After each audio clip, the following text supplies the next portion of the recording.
Vamos a pasar ahora a otro tema. Mencionábamos al principio la actividad de hoy del presidente Alberto Fernández, un presidente que viene continuamente recibiendo golpes políticos, ¿no? El último se precipitó a partir del viernes en el acto de festejo de los 100 años de YPF. Eso motivó una crisis política que detonó la salida de Matías Culfas, uno de los ministros de máxima confianza del presidente de la Nación. En los últimos días se conoció una encuesta nacional de alcance nacional de la consultora Suban Córdoba y Asociados que marca, que es una foto de la realidad en la que está inmersa políticamente el gobierno nacional. Estamos en comunicación con Gustavo Córdoba. ¿Qué tal, Gustavo? Buen mediodía.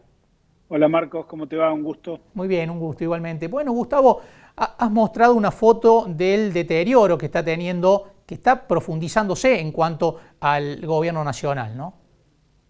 Casi un 70% de los argentinos desaprueba la gestión del presidente Fernández, un 71% tiene imagen negativa personal del presidente y un 70,8% aproximadamente cree que el país va en la dirección incorrecta. Así que sí, definitivamente, me parece que el gobierno nacional y el presidente Fernández tienen un contexto realmente complejo, difícil, porque yo creo que incluso hasta las cosas que hacen bien caen mal, ¿no? Porque hay en la previa hay una especie de pérdida de credibilidad o pérdida de confianza que les pega en la línea de flotación, ¿no? Ahí hay un punto en el cual el gobierno pareciera que no está reconociendo esto y trabaja desacoplado de cómo lo percibe la opinión pública. La política siempre es muy compleja, Gustavo, y hacer vaticinios en este país todavía más, pero esto le presagia al gobierno un camino hacia la elección muy complejo, no solamente a Alberto Fernández, sino a todas sus figuras, porque todas tienen niveles de desaprobación del 70%. No se salvan, nadie se salva solo, dice Alberto, que se puede aplicar al oficialismo, ¿no? Sí, yo creo que hay un nivel de complejidad muy grande para el oficialismo si lo vemos de cara a las elecciones. Ahora, déjame decirte esto. Falta más de un año, incluso para votar en las PASO, ¿no? Falta muchísimo tiempo. En la Argentina de hoy, 3 meses es ciencia ficción. Hoy vivimos una especie de ansiedad elevada que nos lleva a creer que vamos a votar presidente de acá a 2 semanas. Y en realidad falta mucho. Ese tiempo que falta, mira vos, le puede permitir al gobierno recuperar, porque la economía, más allá de la inflación, que es el tema dominante, el gobierno cree que puede tener números de la inflación más controlados de cara al año próximo. Entonces, imaginemos un escenario en el cual el gobierno sortea sus peleas internas y además muestra un nivel de recuperación económica en la Argentina muy importante. Eso le puede dar chances. Ahora, Ujú. miremos a la oposición.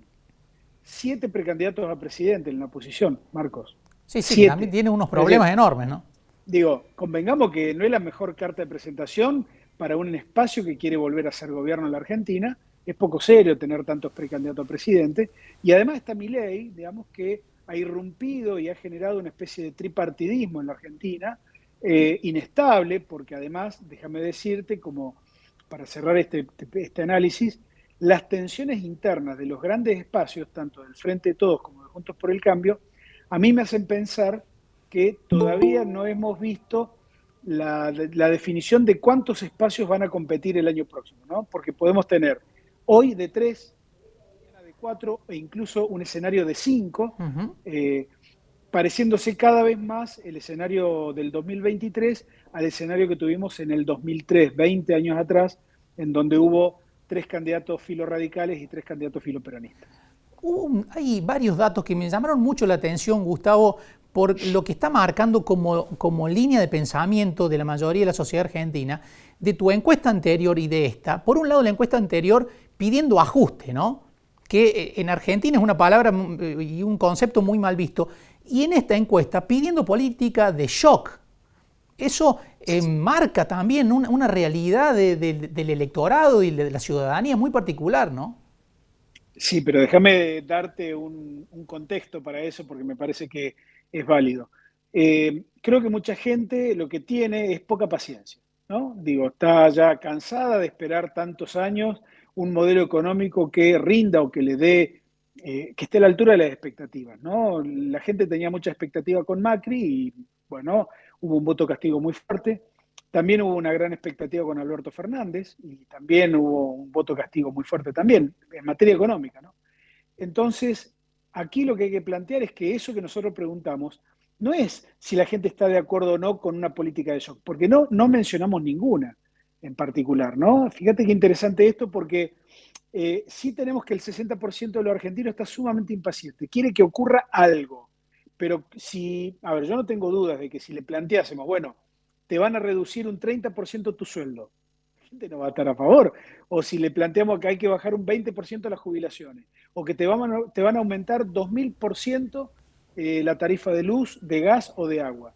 Yo creo que ahí, cuando vean esa política de shock, indudablemente va a pasarse del lado contrario. Y esa hipótesis de políticas gradualistas, políticas consensuadas, que hoy son una minoría los que se apoyan en esa idea, yo creo que van a tener mucho más sentido, porque no hay manera con las contradicciones y con la intolerancia y la grieta que hay hoy en la Argentina de aplicar de política de shock y pensar que no va a pasar nada, con niveles de pobreza que superan el 40%.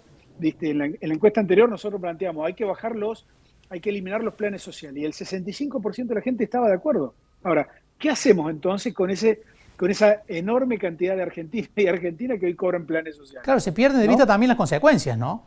No, hay una liviandad, y lo que hay en el fondo es un debate político muy magro, muy mediocre, y la sociedad eventualmente hace espejo de la calidad de ese debate de la política, ¿no? La política es la que tiene el problema, Marcos. La política es la que debería volver a estudiar y cursar consenso 1, consenso 2 y consenso 3, que son materias que en la política argentina pareciera que no existen, porque en el fondo, al final del día, yo no conozco ningún país en el mundo que haya salido de niveles inflacionarios tan altos como el nuestro sin diálogo institucional. Pero imagínate, si nos enterásemos que Macri se junta con Cristina Fernández a acordar política económica, estalla la Matrix, estalla el país, claro. Porque nadie está preparado para que la política dialogue, sí para que confronte, sí para que tire toda la grieta, y me parece que ahí hay un enorme problema que hay que resolver. Gustavo, un gusto como siempre, muchas gracias.